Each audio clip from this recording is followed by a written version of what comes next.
The human brain, an amazingly complex and extraordinary electrical and chemical universe composed of over 200 billion nerve cells, each individual in purpose and unique in function, each interweaving and joining to form an enchanted loom of over a quadrillion connections.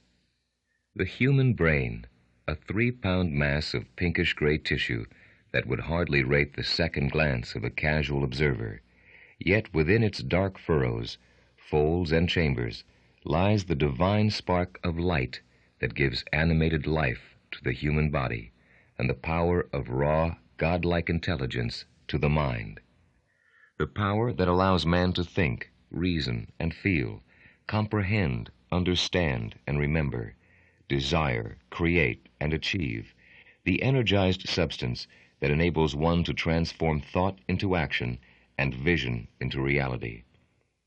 The human brain is a high-powered optical processor that can quickly retrieve from its depths of memory any chosen amount of the billions of pieces of information that comes in through the eyes and senses during each waking second. In the act of retrieval, it can replay three-dimensionally in the mind's eye all of the vividness, sensory richness, feeling, and emotion associated with the original memory event.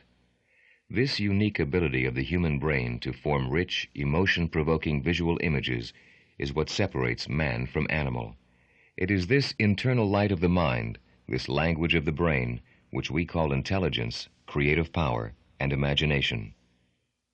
80 years ago, the distinguished British novelist Joseph Conrad wrote, "The mind of man is capable of anything, because everything is in it, all of the past as well as all of the future." Today, thanks to a growing body of scientific knowledge, we now know that the brain is not only the storehouse of knowledge, but is literally the key to our success or failure in life. Achieving our goals and our heart's desire is not determined primarily by outside influences, but by our own mind and the images we create and store within it. Some people, of course, have instinctively known this. For example, Henry J. Kaiser, one of the world's most successful industrialists, first attained every one of his business successes in his vivid imagination, long before they became a reality. The basic laws that govern modern physics, and that are the very foundation of our world's technological developments, were first visualized in the mind of an uneducated 16-year-old boy who imagined himself riding on a beam of light as it traveled through space at 186,000 miles per second. This young man, Albert Einstein, later clothed his sensory impressions of that imaginary ride through space in mathematical terms, formulating the theory of relativity. Wolfgang Mozart, one of the world's great composers, saw, heard, and felt each masterpiece in his mind before it was composed on paper. Michelangelo attributed his genius in sculpture to his ability to first envision in raw marble a detailed, three-dimensional image of the work he had first conceived in his mind. History is replete with examples of great achievers who equated their power of success with their ability to first formulate in their mind's eye an intensely vivid, sensory-detailed image of that which they desired to create, possess, and achieve. Everything that man has ever accomplished and achieved, every great work, every discovery, first existed in someone's mind in the form of a vivid image. Every act, every deed that has enabled man to progress and motivated him to excel and achieve was first born three-dimensionally in the mind. Not only do mental images exert influence over man's creative self, they also have tremendous power over his body.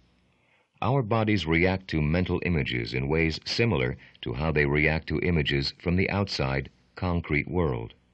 Edmund Jacobson, an American physiologist, has shown that if you can graphically picture yourself running, for example, feeling the strain of the muscles in your legs, feeling the blood rushing through your body to energize and nourish it, sensing your heart rate accelerating to maximum capacity, that during this imagery exercise alone, the muscles in your body will actually undergo subtle but measurable contractions comparable to the changes that occur during actual physical running. In the same way, if you can vividly imagine yourself biting into a large, ripe, juicy, sour lemon, sensing the juice squirting over your tongue and cheeks, and cringing at its bitter, unpleasant taste, you will literally begin to salivate.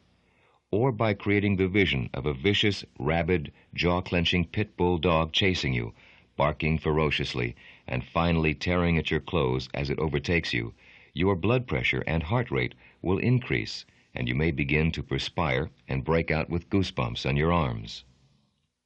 Recently, research has shown that people can have extraordinary control over the parts of their body whose functions were previously thought to be under involuntary control. Yoga masters have demonstrated the ability to raise their heart rates from 80 to over 300 beats per minute, as well as raise their body temperature to instantaneously melt ice with a touch of a hand. Their ability to accomplish such feats were shown to be made up of vivid, sensory-enriched visualization. Many medical doctors have adapted the visualization technique for their disease-afflicted patients, having them picture themselves as healthy, disease-free individuals. These doctors often guide their patients into imagining that their white blood cells are white knights, attacking and destroying their diseases and malignancies. One cancer doctor has his patients visualize their cancer as chopped-up hamburger meat, and their white blood cells as dogs devouring and destroying the hamburger.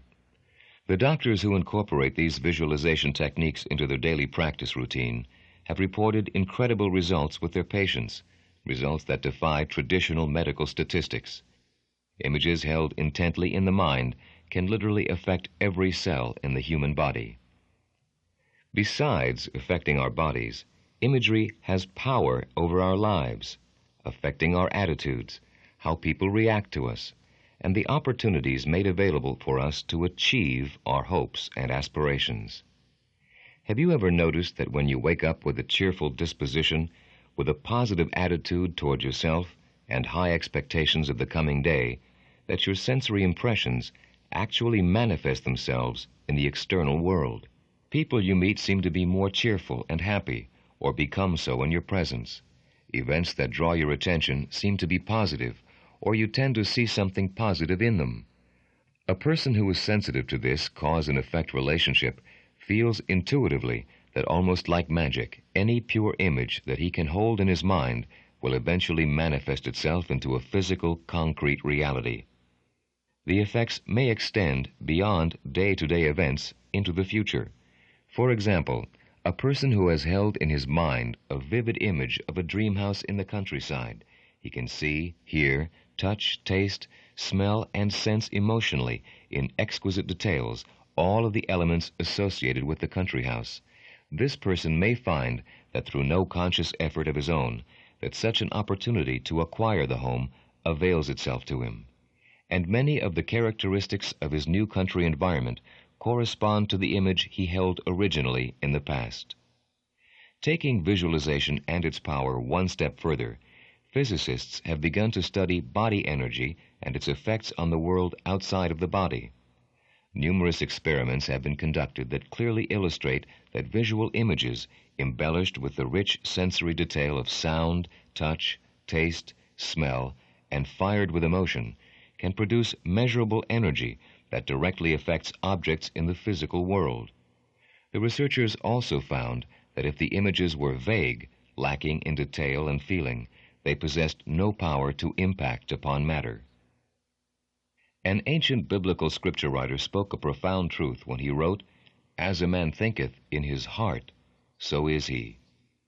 Positive and wishful thinking, artificial hype, and external motivation alone will not produce the power to change your internal and external world. Only thinking in your heart, heartfelt, sensory-inspired, three-dimensional visualization is the key to your power. If you can think in your heart, allowing yourself to make full contact with every one of your personal and professional aspirations, seeing them, hearing, touching, tasting, and smelling them, and sensing the strong emotions that accompany their ultimate fulfillment, you will burn them indelibly into your brain and nervous system and create a force internally and in the external world for their realization. The richer and more intense your dreams become, the better your chances for success.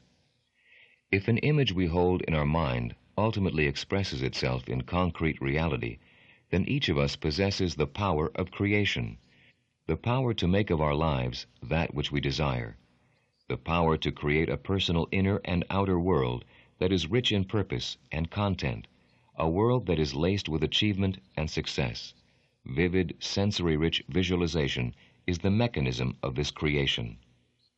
The ability to translate one's hopes and aspirations into sensory-rich images is the cutting edge that separates the high achiever from the mundane, average, run-of-the-mill person. Ask the high achiever to describe to you his goals, triumphs, and successes. He will paint for you with his words a three-dimensional picture of his past, present, and future. Through his description, you feel as if you were there with him as he describes to you in rich detail the glory of his life's victories, and he inspires you to want to be there with him for tomorrow's battles. His sensory-rich images have always been the source of his inner drive and motivation, and when he reaches his goals, their realization seems to merely echo a reality that has already existed three-dimensionally in his mind. By contrast, ask the average underachiever to describe to you his successes. He can only recite to you a sensory-rich, detail-by-detail, blow-by-blow account of his failures and give you three-dimensional excuses as to why he failed. The underachiever uses the power of visualization negatively. His fears, anxieties, worries, and anger are embodied and weighted with strong sensory impressions because it is much easier for him to concretely picture and pre-live their eventual outcome. Ask the underachiever to explain to you his goals, hopes, and aspirations, and his mental canvas turns to a vague, unorganized collage of meaningless scribbles. Such a task of positive sensing is nearly impossible for the underachiever, who so keenly senses and fears failure. The act of visualization and the resultant power that the image possesses to influence one's body, mind, and environment has mystified and intrigued mystics, philosophers, and poets throughout history. For thousands of years, man has yearned to know what it is that enables him to see, with his eyes closed, the same detailed images that reflect the reality he perceives with his eyes open. What is it that enables you, for example, as you now listen to this audio cassette tape, to easily see yourself sitting in front of a warm fireplace on a cold winter's evening, or going to your bedroom, walking over to your bed, and turning back the covers? In a quick instant, you can then be behind the wheel of your car, caught up in rush hour traffic. Then, in another moment, you can be in your office, talking on the telephone, or in the produce section of a supermarket, scanning over rows of fresh fruits and vegetables. What is it that allowed you to transport yourself back through time, to move yourself freely from image to image, from scene to scene, to recreate any part of your life's experience as the appropriate words triggered the memory flow? What is this inner vision? What is the strange chemistry that ferments inside the brain which allows us to see with our mind's eye? And what energy force is it that transforms a vivid image held in our imaginations into concrete reality? No other personal success program has ever attempted to answer or even address these critical questions. In the Neuropsychology of Achievement, we will, for the first time, give you a complete understanding behind the phenomenon of visualization, how and why it occurs in the brain and nervous system, and from where it draws its tremendous powers. Through advances in the brain sciences, physics, and mathematics, the age-old phenomenon of visualization can be easily explained and simply understood. Armed with this knowledge, you will have power. You will have the power to take full control of your life and have greater control of the circumstances around you. With this knowledge, you'll be able to harness the same powers of body and mind that have inspired and guided all of the world's great achievers to high levels of personal and professional achievement. While many self-improvement programs tell you how you ought to be, but stop short of guiding you through the peaks and valleys of the long-term self-actualization process, the Neuropsychology of Achievement program will take you through every step in the process. In effect, this program begins where others stop. ensuring you that you'll learn to successfully utilize all of the new scientific breakthroughs that it incorporates. Drawing upon universities and research centers from New York to California, we have analyzed, synthesized, and consolidated the information from countless numbers of studies and have created the most sophisticated approach yet that will help you achieve every one of your worthwhile personal and professional goals. As you learn through this program to maximize your mind's potential, the positive results are likely to both surprise and delight you. Now let's dig into the meat of the program by answering the questions regarding visualization. What is visualization? How is a visual image formed in the mind? And from where do visual images generate their power to affect matter and to transform themselves into concrete reality? The answers to these questions lie in gaining an understanding of the nature of the brain. In man's attempt to understand the brain, there has been a tendency to model the brain on the latest technology. During the latter half of the 19th century, for example, the brain was supposed to resemble a steam engine, with instincts that built up pressures and release valves that relieved them.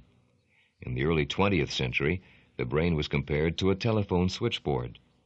Following the Second World War, brain functioning was modeled on a cybernetic guidance and control system with servo mechanisms and feedback loops. When digital computers became popular, the brain became an information processing system whose inputs and outputs were controlled by one computer and then later by two computers. The computer-like brain was built upon logic and possessed memory storage and access to that memory.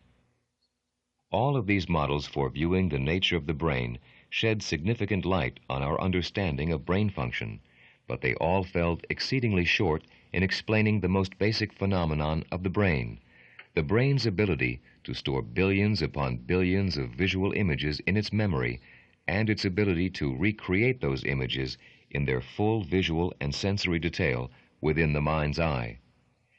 Is there such a model that we can draw from technology that will help us explain these unique powers of the brain, the puzzle of visualization that has inspired mystics for thousands of years and has eluded scientists for nearly as long? Dr. Carl Pribram, a distinguished Stanford University neurosurgeon psychologist, is one of the most respected brain researchers in the world, who is often referred to as the Einstein of the brain sciences. Dr. Pribram has proposed that the hologram, a three-dimensional image projected into space, recreated from interference patterns of laser light, provides the long-sought-after model of how visual and sensory information is received, distributed, stored, and recalled by the brain. Not only does the hologram provide us with a new, meaningful metaphor to help us understand the age-old mysteries of the brain, Dr. Pribram also believes that there is enough laboratory evidence available to demonstrate a physiological, biological, and mathematical basis for the model. Or in other words, the theory of the holographic brain is supported by hardcore scientific evidence. Before we go into any further detail on the nature of the holographic brain and how it provides us with the answers to the mysteries of visualization, it is important for you to first gain a basic understanding of what a hologram is, how it works, and to learn about some of its fascinating characteristics.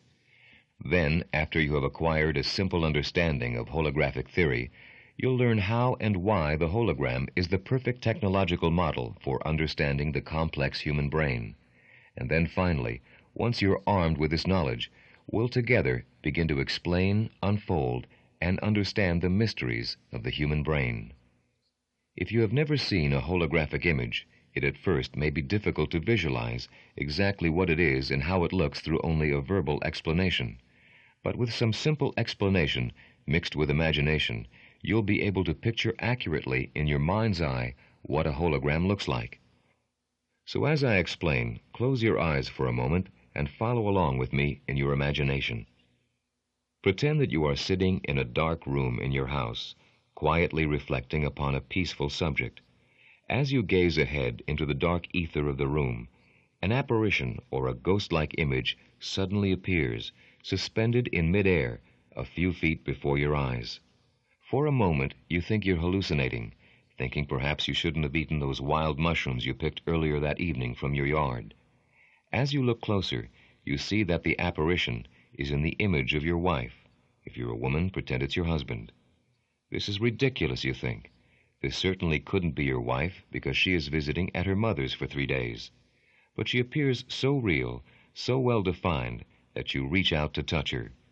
As you reach out with your hand, you feel nothing. Your hand passes right through her image.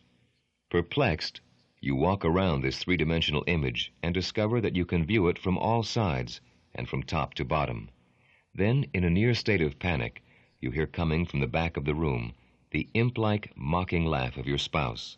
Suddenly, the lights in the room flash on, dissolving the ghost-like image. Then, as you slowly gain your composure and look around the room, you see your full-bodied, real-life wife standing in the doorway, laughing hysterically at your reaction to the sudden appearance of her ghostly image. Then she explains to you that instead of going to her mother's, she went upstate to the university for a 2-day course in holography, and as a part of the course, the teacher created her holographic image on a film plate, and she thought it would be a good practical joke to come home a day sooner than you expected and to scare the daylights out of you by projecting her holographic image. Okay, now go ahead and open your eyes. In our imaginary example, the lifelike three-dimensional image you saw suspended before you in space is what a holographic image really looks like. In holography, the image of a subject literally cannot be distinguished from the real and material three-dimensional object. How is a holographic image recorded, stored, and played back? The method of holography is basically a 2-step process, very much like photography. In photography, if you want to reproduce an image of an apple, for example, the apple would first be illuminated by natural light or a flash gun. A portion of the light that illuminated the apple is reflected off of the apple and toward the camera. This reflected light passes through the camera, where the image of the apple is focused onto a light-sensitive film. The film is then developed with a chemical process that allows the image to emerge on the film. The resultant photograph is 2-dimensional. In contrast to photography, if you were to take a holographic image of an apple, you would need, besides the apple, what we call in holography the object, the following materials: a source of laser light, a laser beam splitter, a mirror, and a photographic plate. To record the image of the apple holographically, the following events would occur. First, you would turn on your laser. This produces a red pencil-thin beam of light. The light would be aimed at the beam splitter, a half-silvered mirror that is resting in front of the laser. This beam splitter divides the beam into 2 separate beams. One beam is aimed straight ahead at the apple. This beam is called the object beam. As this beam of red pencil-thin light hits the apple interferes with the straight projection of the beam.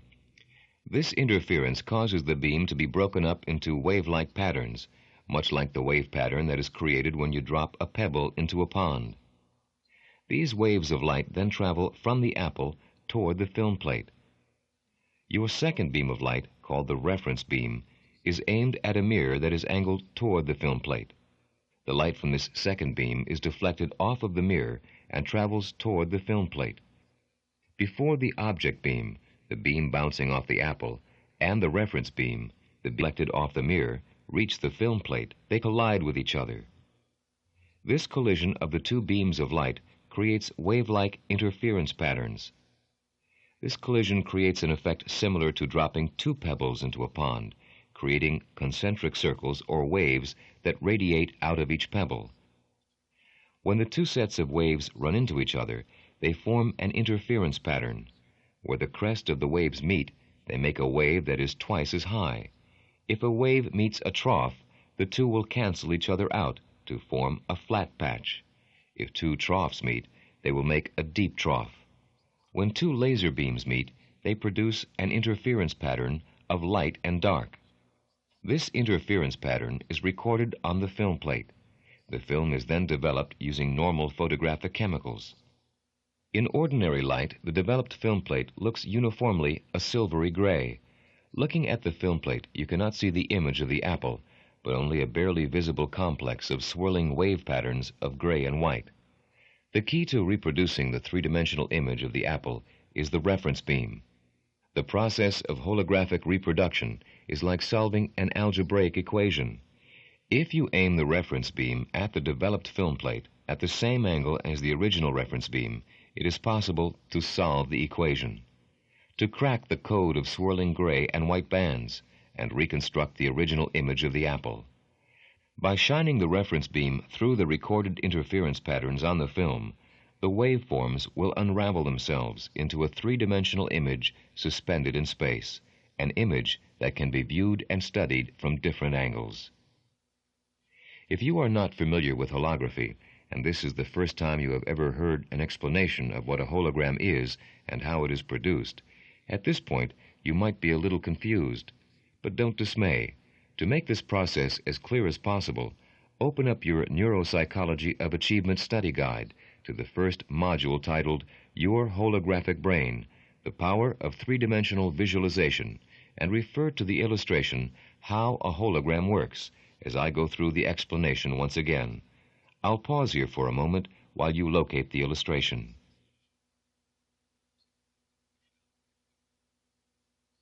Okay, ready?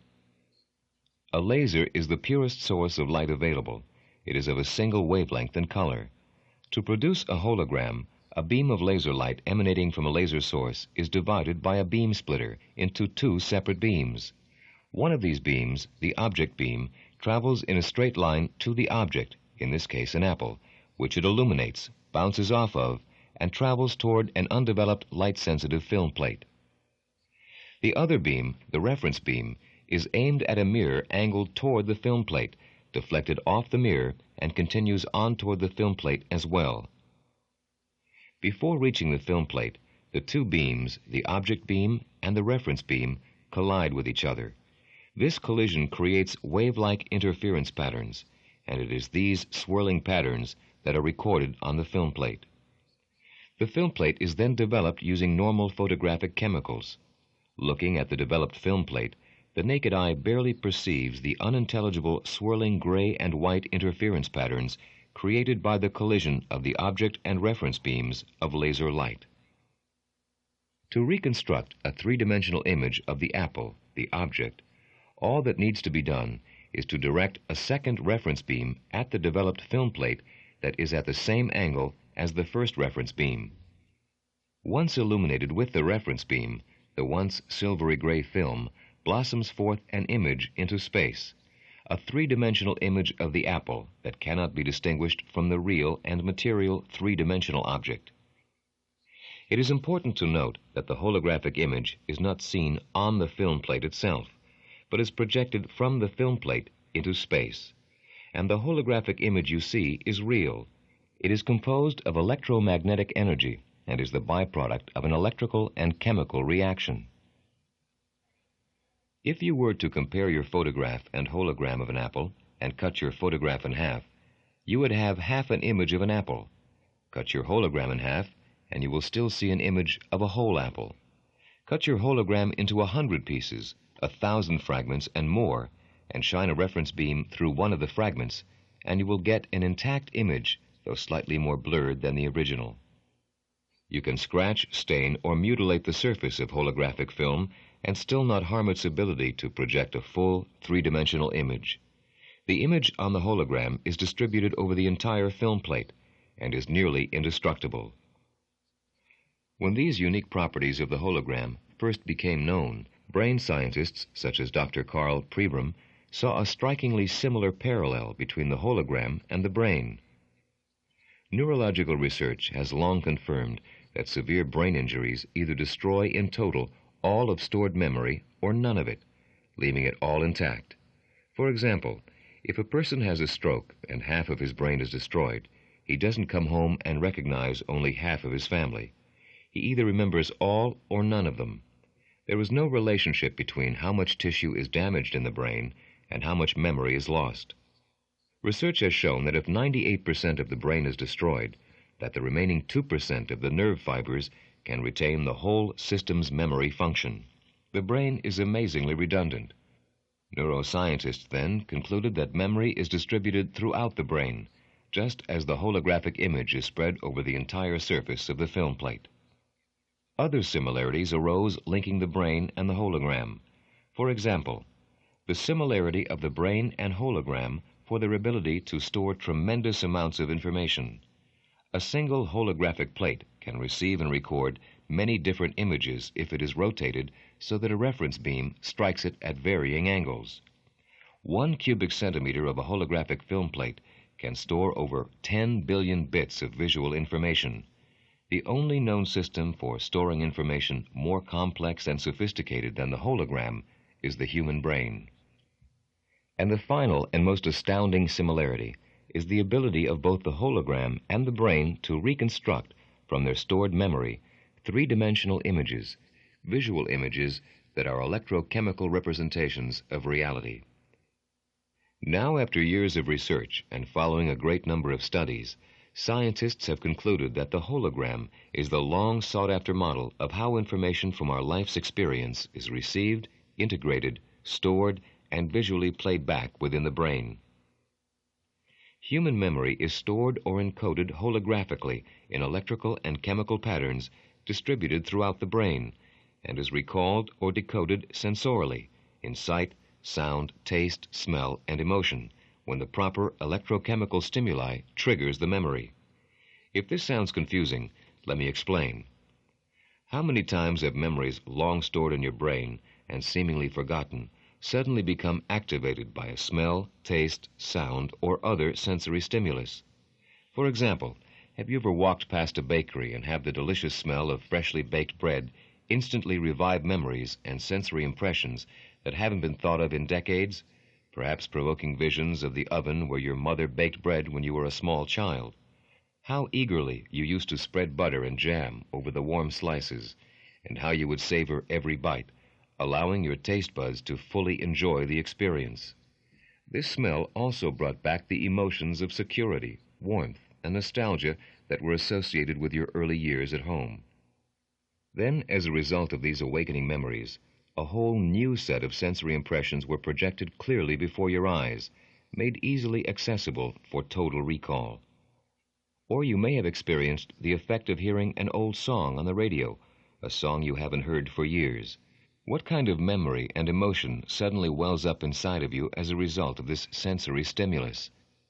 Watching an old movie or television show, looking at old photographs, a unique taste or texture felt by the hand can also serve as sensory reference beams to activate your holographically stored memories.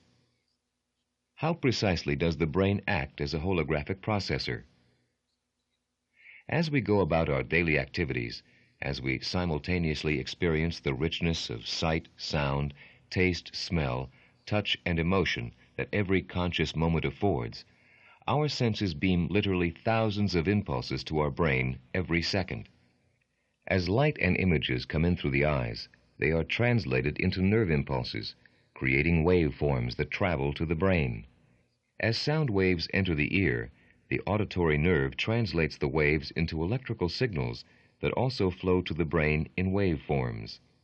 Receptors in our skin pick up the impressions of hard and soft, hot and cold, and transform those impressions into electrical impulses that travel to the brain. Receptors in the taste buds and in the upper nose become activated by a chemical taste or smell, and then transfer their impressions via the nervous system to the brain. Our internal reaction to the sum total of these simultaneous sensory events impinging upon our nervous system and the brain we call emotion. Emotion also carries its own waveform. Just as the physical hologram has its object beam and reference beam, the brain and nervous system has its equivalent object and reference beams. Since sight is our richest sense, we perceive about 95% of our object reality through our eyes. The images which come in through our eyes serve as the object beam in our holographic brain. The remaining senses of sound, touch, smell, taste, plus emotion serve as our internal hologram's reference beams. Like the laser in the hologram, these impulses travel through the nervous system from the senses to the brain via nerve pathways, the object beam passing through the eye, the reference beams through the remaining senses. Every nerve branches, and when the electrical message goes down the branches, a ripple or wave front is formed. When other wave fronts come to the same location from other directions, the wave fronts intersect and set up interference patterns similar in effect to the interference patterns created by the collision of object and reference beams in the hologram. The effect of this meeting is somewhat like the meeting of the ripples that would form in a pond if 6 pebbles, each one representing each of the 5 senses plus emotion, were thrown in at the same time. The sum total of all of the interference patterns are distributed and stored throughout the brain, the film plate for our organic hologram. As in the physical hologram, to reconstruct the mental holographic image, a reference beam that was associated with the object beam must become activated. Activating any of the other senses that were associated with the experience you are trying to mentally recreate will trigger the three-dimensional visual image in the mind. So think back for a moment to the bakery we mentioned earlier and recall the smell that triggered the many images in your mind. We now know that a single stimulus, like a scent, can resonate throughout your brain's holographically stored memories and serve as a reference beam that can trigger and reconstruct vivid images of related experiences. One other scientific breakthrough fits into this entire pattern, and it comes to us from the world of quantum physics. Researchers now tell us that if we break down the universe in which we live into its most basic building blocks, reducing concrete objects to atoms, atoms to protons, neutrons, electrons, and then even to more basic particles, we will find that all matter is ultimately composed of electromagnetic waveforms, each possessing a unique frequency and a unique vibration. The concentration of these waveforms are the building blocks for atoms. Atoms are the building blocks for matter and concrete things. Even though we perceive the world as concrete things, it is actually composed of a much more refined and basic system. Even so, our minds come to interpret these waveforms as real, concrete entities.